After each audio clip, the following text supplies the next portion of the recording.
नमस्कार दोस्तों, स्वागत है आपका हमारे चैनल पर। आज हम बात करेंगे कुछ पॉजिटिव और इंस्पायरिंग बातें भोजपुरी इंडस्ट्री के बारे में। बहुत बार हम लोगों को इस इंडस्ट्री के बारे में सिर्फ कंट्रोवर्सीज या उनके स्ट्रगल सुनने को मिलते हैं, लेकिन आज हम एक नए नजरिए से देखेंगे कि भोजपुरी सिनेमा और म्यूजिक इंडस्ट्री ने किस तरह से अपने रंग जमाए हैं और ये किस तरह से हमेशा लोगों को एंटरटेन करता है। चलिए शुरू करते हैं, तो प्लीज वीडियो को अंत तक जरूर देखें। भोजपुरी सिनेमा का इतिहास और विरासत।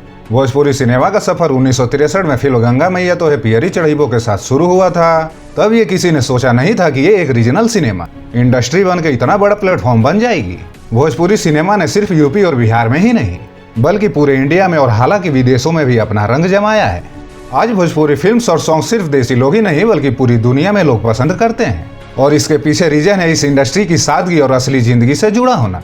भोजपुरी फिल्म्स में जो रॉ इमोशंस और सिंपलिसिटी होती है वो सबके दिल को छू जाती है। भोजपुरी म्यूजिक का जादू, चाहे वो पवन सिंह के गाने हो या खेसारी लाल यादव के रोमांटिक ट्रैक्स हो या फिर देवी और शारदा सिन्हा जी के फोक सॉन्ग्स हो, ये गाने लोगों के दिल को छूने में कामयाब रहे हैं। भोजपुरी म्यूजिक अपने अलग अंदाज में है और इसमें जो मजेदार ताल और रिदम होता है वो किसी भी पार्टी या फेस्टिवल में रंग जमा देता है। क्या यूपी, क्या बिहार और क्या मुंबई, हर जगह ये गाने बजते हैं और लोग थिरक उठते हैं। संस्कृत और परंपरा का प्रतिबिंब। भोजपुरी सिनेमा और म्यूजिक इंडस्ट्री सिर्फ एक इंटरटेनमेंट का जरिया नहीं है, ये हमारे रिच कल्चर और ट्रेडिशंस का भी एक रिफ्लेक्शन है। भोजपुरी सॉन्ग्स में हमारी संस्कृति, हमारी बोली और हमारा रंग रूप सब देखने को मिलता है। चाहे वो होली पर रंग बरसे टाइप के मजेदार गाने हो या छठ पूजा के भक्ति से भरे गीत हो, हर सॉन्ग में एक यूनिक इमोशन होता है जो हमारे रूट्स को याद दिलाता है। भोजपुरी सिनेमा हमेशा से अपने असली कल्चर को साथ लेके चला है और इसी वजह से ये इंडस्ट्री हमेशा यूनिक और इंटरेस्टिंग रही है। इंडस्ट्री के सुपरस्टार और उनका इम्पैक्ट। आज के टाइम पर भोजपुरी सिनेमा के कई सुपरस्टार हैं जिन्होंने इस इंडस्ट्री को नए लेवल पर पहुंचा दिया है। पवन सिंह निरहुआ, खेसारी लाल यादव, अमरपाली दुबे, अंजना सिंह आदि ये सिर्फ एक्टर्स या सिंगर्स नहीं है, ये इंडस्ट्री का आइकॉन्स हैं। इन्होंने अपने हार्ड वर्क और टैलेंट से भोजपुरी इंडस्ट्री को मेन स्ट्रीम में लाने में मदद की है।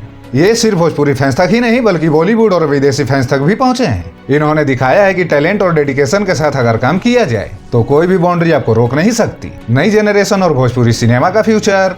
आज भोजपुरी इंडस्ट्री में नए डायरेक्टर्स, एक्टर्स और म्यूजिशियंस भी अपने टैलेंट के जरिए अपना रंग जमा रहे हैं। नए लोग नए आइडियाज और टेक्निक्स के साथ आगे बढ़ रहे हैं और इस वजह से इंडस्ट्री भी विकसित हो रही है। पहले के टाइम पे जो सिर्फ रूरल एरिया में शूटिंग होती थी, अब टेक्नोलॉजी और मॉडर्न टेक्निक्स का यूज हो रहा है। इस वजह से नए विजुअल इफेक्ट्स और यूनिक कॉन्सेप्ट्स भी दिखने लगे हैं और यही बात ये प्रूव करती है कि भोजपुरी सिनेमा का फ्यूचर और भी ब्राइट है। ग्लोबल रीच और कल्चर एक्सचेंज। भोजपुरी इंडस्ट्री अब सिर्फ रीजनल लेवल पर ही नहीं बल्कि ग्लोबल लेवल पर भी पहुंच चुकी है। आज कई देशों में भोजपुरी सिनेमा और म्यूजिक के फैंस हैं। यूएई, मॉरिशस, फिजी जैसे देशों में भोजपुरी कम्युनिटी काफी बड़ी है और ये लोग अपने कल्चर को भोजपुरी फिल्म्स और सॉन्ग्स के जरिए लाइव रखते हैं। और जो विदेशी लोग हैं उनको भी भोजपुरी कल्चर और लैंग्वेज के प्रति इंटरेस्ट है। ये कल्चर एक्सचेंज हमारे सिनेमा के जरिए हो रहा है और ये एक बहुत बड़ी बात है। तो दोस्तों, भोजपुरी सिनेमा और म्यूजिक इंडस्ट्री सिर्फ एक इंटरटेनमेंट प्लेटफॉर्म नहीं है बल्कि ये एक ऐसी पहचान है जो हमारे कल्चर, हमारी भाषा और हमारे इमोशंस को दुनिया भर में फैला रही है। हमें as a Bhojpuri audience is industry पर प्राउड होना चाहिए और इसकी ग्रोथ को भी सपोर्ट करना चाहिए। तो दोस्तों, आपका क्या थॉट्स है हमारे भोजपुरी इंडस्ट्री के बारे में? कमेंट्स में जरूर शेयर करें और आपको अगर ये वीडियो पसंद आया हो तो लाइक, शेयर और हमारे चैनल को सब्सक्राइब करना ना भूलें। मिलते हैं नेक्स्ट वीडियो में एक और नए टॉपिक के साथ। धन्यवाद। जय भोजपुरी, मैं भोजपुरी।